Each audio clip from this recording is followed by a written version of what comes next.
Chapter 93.2, There's a Character on the Wall. As he grew older, he began to forget some of the exact details, but he never forgot the negative impressions he had of certain people. Of course, Guken never forgot the man who had kicked him before stomping on his head that day. He knew the man's name, which street he lived on, and his family composition. Whenever Guken was alone with Chen Ping'an, he would always rant about how he was going to dig up that man's ancestral grave. He would also tell Chen Ping'an that the man had a daughter, and that when she grew up, he was going to make her sleep with him and abuse her to his heart's content. At that age, Guken had no idea what sleeping with someone meant.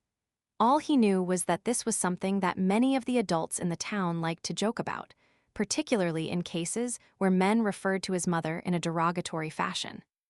Chen Ping'an could still clearly recall the look on Guken's tender little face at the time.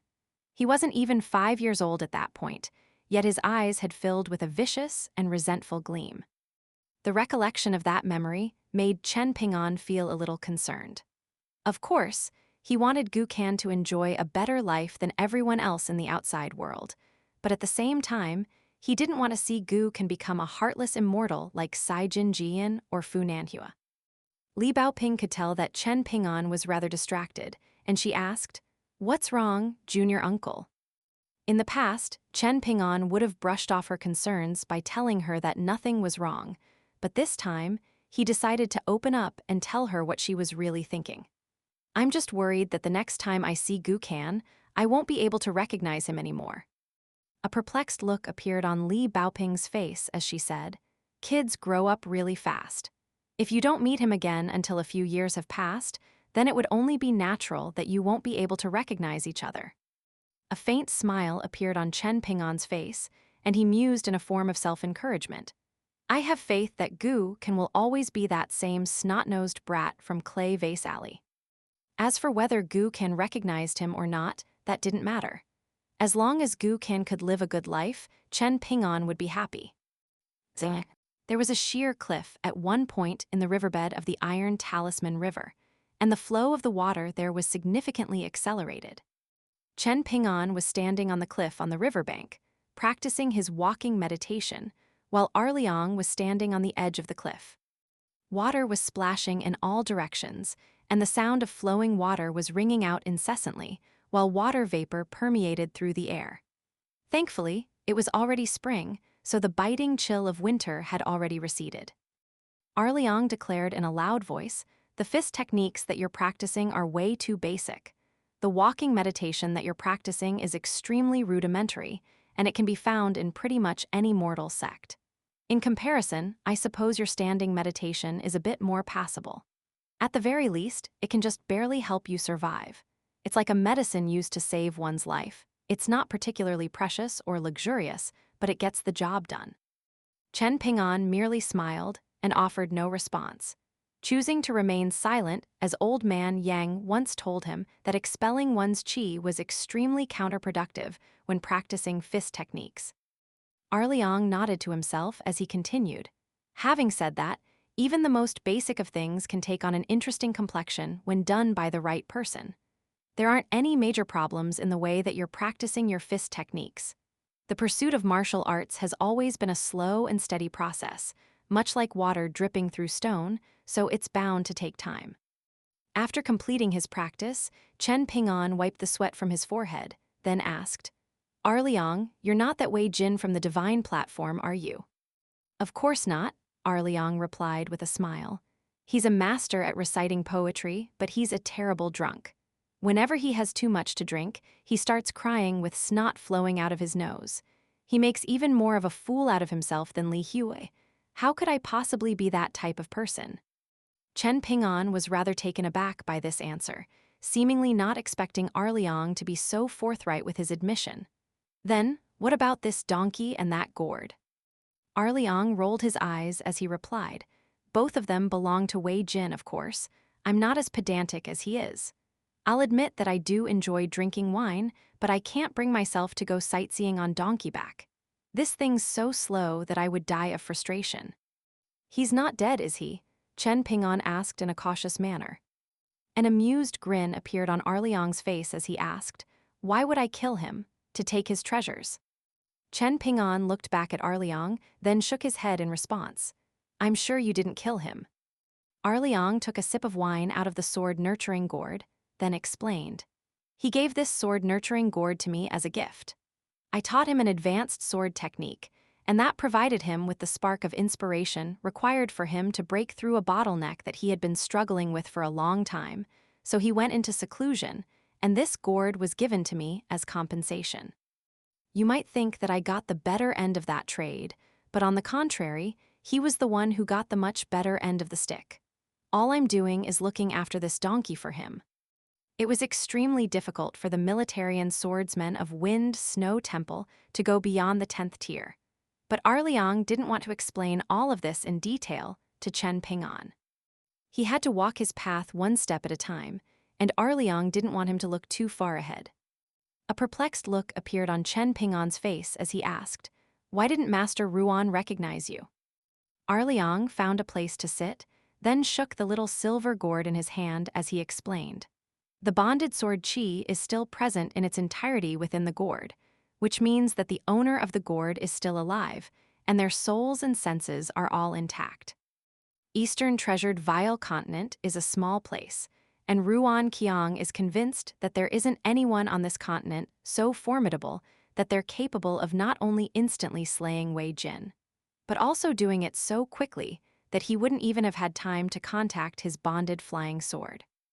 Eastern Treasured Vile Continent is a small place, Chen Ping'an exclaimed with a surprised expression. I've heard that there are countless empires on Eastern Treasured Vile Continent, and even now, we still haven't made it to the border of the Great Li Empire yet. Arliang turned and tossed his gourd to Chen Ping'an as he said, That's because you're walking to the border.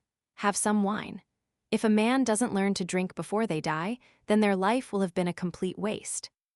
No, Zhu He told me that martial artists can't drink. Chen Ping'an carefully caught the gourd, then sat down beside Arliang and handed the gourd back to him. However, Arliang didn't accept the gourd, so Chen Ping'an could only carefully cradle it in his arms, watching the flowing water in the river as he mused. I've seen immortals flying through the sky above our town on swords, and that's definitely a lot faster than walking. Chen Ping'an was always comparing Arliang to Zhu He, and as a result, Arliang was beginning to resent hearing Zhu He's name. Chen Ping'an smiled as he asked, Arliang, are you really strong enough to teach sword techniques to Wei Jin? Doesn't that mean you're even stronger than Zhu He? There he goes again. Arliang heaved a faint sigh in response. You should be glad that I'm a nice person. Otherwise, you wouldn't get away with asking such a dumb question. Chen Ping'an was truly very curious about this, and he insisted on prying further into the subject as he asked, Does that mean you're a lot stronger than him? Arliang grabbed the gourd out of Chen Ping'an's hands, then threw his head back and took a long swig of wine out of it before shooing Chen Ping'an away with a disdainful look on his head. Chen Ping'an burst into laughter at the sight of the gloomy look on Arliang's face, and after a brief silence, he chuckled, To tell you the truth, I know that you're a lot stronger than Zhu He. Arliang was finally feeling a little better upon hearing this. Chen Ping'an then immediately added in an earnest voice, I feel like even two Zhu He's may not be able to beat you. If you really want to flatter me, then can't you display some sincerity? At least say that two Zhu He's definitely won't be a match for me. Arliang scoffed in an exasperated manner. Chen Ping'an offered no response as a faint smile appeared on his face, and as he looked out at the formidable waterfall, he suddenly said, Thank you, Arliang. Arliang continued drinking out of the gourd as he casually asked, What are you thanking me for? I haven't taught you any fist techniques or sword techniques. Chen Ping'an sat with his legs crossed, then habitually joined his palms in front of his chest to practice his meditation. After meeting you, I feel like the outside world is no longer as scary as I thought it to be. I discovered that there are still good people even outside of the town, and that the world isn't just filled with people who pick on others as they please just because they're more powerful than them. Li Hua and Zhu Lu have been mocking you this entire trip, but you've never lost your temper at them. Arliang smiled as took a sip of wine, this one a little slower than the others, and he said, That piece of glowing praise from you has caught me completely off guard. Let me take a sip of wine to settle my nerves. So you're telling me that even you have things that you're scared of? I thought someone like you, who dares to kill immortals, face mountain-moving apes in direct battle, and set off with Bao Ping on a journey to Great Sui Nation on a whim, would be completely fearless.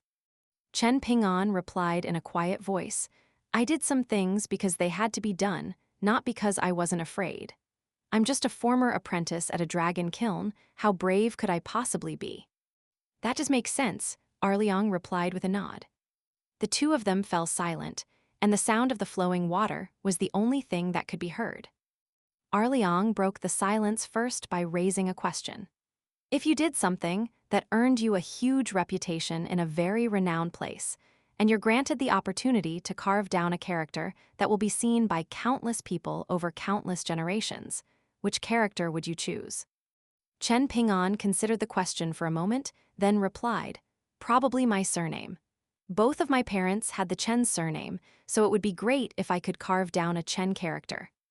What a boring answer, Arliang sighed with a shake of his head. You're not like me at all. Then again, that's only to be expected. After all, brilliant men like myself are as rare as phoenix feathers and Qilin scales. It's a lonely life, prowling the mountains as a lone tiger among packs of sheep. It seemed that Arliang was touched by his own analogy, and he hurriedly took a large swig of wine to drown out his emotions. All of a sudden, a wide grin appeared on Chen Ping'an's face, and it seemed as if he had thought of something that was making him extremely happy. This was a very rare occurrence, so Arliang asked, What are you thinking about? You're grinning like an idiot. Chen Ping'an blushed slightly with embarrassment as he replied, If I can carve down multiple characters as opposed to just one, then I would write down the name of the girl I like. Arliang grinned as he mused, Then you better start praying to the gods that the name of your future wife will only consist of 2 characters. If it's 3 characters or even 4 characters instead, then you'll have your hands full. Chen Ping'an faltered slightly upon hearing this. There are people with 4 character names. Isn't that really strange? Generally speaking, Chinese names consist of 1 character for the surname and 1 to 2 characters for the name, amounting to a 2 or 3 character name. However, there are certain special surnames that consist of 2 characters, such as Sima, Zhuge, etc. So if someone has a 2-character surname and a 2-character name, then that'll amount to 4 characters. But people with 2-character surnames are quite rare, and Chen Ping'an is clearly oblivious here. Arliang patted Chen Ping'an on the shoulder and advised, You should read more books in the future, Chen Ping'an. Chen Ping'an was slightly embarrassed to hear this. All of a sudden, a startling realization dawned on Arliang, and he exclaimed, Hold on, you have a girl that you like. Who is it? Tell me so I can have a good laugh. I don't have one yet, Chen Ping'an replied with a bashful smile. I always knew you were a sneaky little rascal, Arliang chuckled. Arliang, you're still single now, right? Chen Ping'an asked in a quiet voice. Shut up, Arliang snapped. I knew from the very beginning that you were still single, Chen Ping'an proclaimed, using Arliang's words against him. Arliang pointed at himself as he proclaimed, There are countless beautiful heroines and celestial maidens elsewhere desperate to become my wife. Do you even know how popular I am with the ladies? Of course I don't, Chen Ping'an replied with a serious expression. Arliang was completely deflated by this stoic response, and he fell silent as he continued to drink out of his gourd. By the way, what character did you carve down, Arliang? Can you tell me? Chen Ping'an asked. Arliang was immediately reinvigorated by this question, and a smug look appeared on his face as he replied, Now that's a story for the ages. The character I carved down is unmatched in its form and beauty, and most importantly, it's extremely meaningful and is the very epitome of brilliance. It's way more spectacular than a boring surname or whatever. In order to prevent me from carving down that character, a bunch of old farts were about to turn on me for fear of my character completely outshining theirs. A few of those old farts were quite advanced in seniority, and they were absolutely fuming. They were so mad that they almost rolled up their sleeves to fight me. I didn't even bother to spare them a glance. Those shameless bastards were going to gang up on me, and I'm no idiot, so obviously I ran away. Of course, I only ran away after carving down my character. Chen Ping'an was beginning to regret asking this question. All the while, Arliang was staring at him with an expectant expression that said, "Go on, hurry up and ask me what my character was." Chen Ping'an turned to look back at the flowing river, stoically refusing to ask any further questions, leaving Arliang completely rooted to the spot. After realizing that Chen Ping'an wasn't going to ask him what his character was, he gently replaced the stopper on his gourd, clearly no longer in the mood to be drinking. Right at this moment, Chen Ping'an's eyes abruptly widened, and he noticed a group of 4 or 5 people treading over the surface of the Iron Talisman River in the upstream direction. Among them was an elderly man with a head of white hair, singing about a sage and a mountain. A seductive woman dressed in vibrant clothing with a captivating smile on her face, and a child dressed in a Taoist robe while holding a bamboo cane, looking mature beyond his years. "Are those immortals?" Chen Ping'an murmured as his eyes widened in alarm. In contrast, Arliang didn't even bother to take a glance at them. Zhu He was holding a string of red bells, which were jangling urgently as he rushed toward Chen Ping'an and Arliang. There was a grim look on his face as he said, "These are the demon chiming bells given to me by our patriarch, and they'll begin to chime if any demons or malicious spirits enter within a 1,000 feet radius of the bells. Senior Arliang, Chen Ping'an, I suggest we proceed with caution and leave this place in order to avoid unnecessary conflict." Chen Ping'an considered this piece of advice for a moment, then decided that it was indeed best to leave. However, Arliang wasn't even looking at the group of people treading over the river. Instead, he pulled out the stopper of his gourd, then waved it at Chen Ping'an and Zhu He as he smiled and said, "I'll leave after I've had a sip of wine. Don't worry, I'll be quick." An urgent look appeared on Zhu He's face as he said, "Senior Arliang, our Great Li Empire has always been very lax when it comes to keeping mountain spirits and demons in line. Generally speaking, the imperial court won't intervene unless a loss of human lives is involved." Arliang gave a half-hearted response, then hurriedly rose to his feet to depart with Chen Ping'an and Zhu He so they could avoid these uninvited guests. However, it soon became apparent that they didn't have to go anywhere. The first one out of the group of water-treading individuals to react was the old man, indicating that possessed the most advanced cultivation base out of everyone in the group. He was instantly rooted to the spot as if he had been struck by a bolt of lightning, and the other 4 figures in the group quickly followed suit. Immediately thereafter, the old man fled for his life in a blind panic, completely abandoning his facade as an unfathomable immortal, and he was in such a hurry to get away that it looked as if he would be willing to get down on all 4s and gallop away like an animal if doing so could allow him to go faster. Once again, the other 4 figures quickly followed suit. Arliang immediately put on a confused expression that was very clearly fake, and there was also a sly smirk playing on his lips. Zhu He gulped nervously, and at this point, the string of bells that he was holding had already fallen completely silent. "Senior Arliang, was that your doing?" he asked in a cautious manner. Arliang fastened the silver gourd to his waist, then rubbed his own chin as he mused. "Could it be that my killing intent was too pronounced? Maybe those people recognized your sword-nurturing gourd," Chen Ping'an speculated in a quiet voice. Arliang burst into laughter upon hearing this, then slung an arm across Chen Ping'an's shoulders as they made their way down from the cliff together. "That's definitely a possibility. This sword-nurturing gourd harbors many secrets that I don't even care to tell the average person about." All of a sudden, Arliang removed his arm from across Chen Ping'an's shoulders and told him to go on ahead.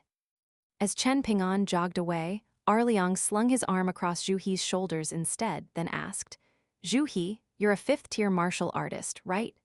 How did you manage to convince Chen Ping'an that you're a master martial artist?